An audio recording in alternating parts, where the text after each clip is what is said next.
As you all likely know, in May of last year, the mattress warehouse was robbed. The federal indictment unsealed today alleges that on May 25th of 2014, Jamel Curitan, Nana Adama, and David Fudge robbed the mattress warehouse. The warehouse was owned by Douglas and Deborah London.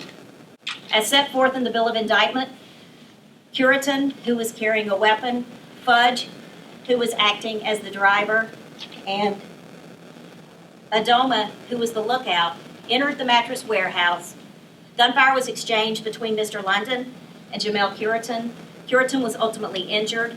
He fled the warehouse, went to a local hospital where he received medical treatment, and was ultimately arrested on state robbery charges.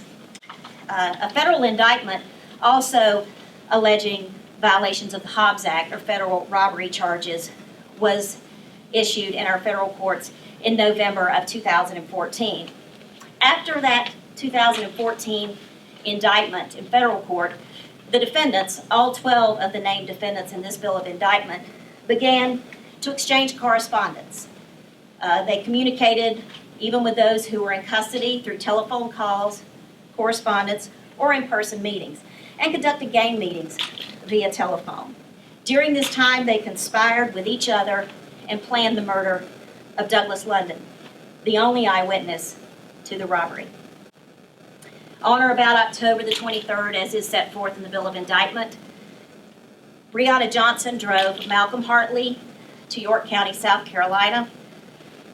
At the direction of the gang, Hartley shot and killed Douglas and Deborah London in their home.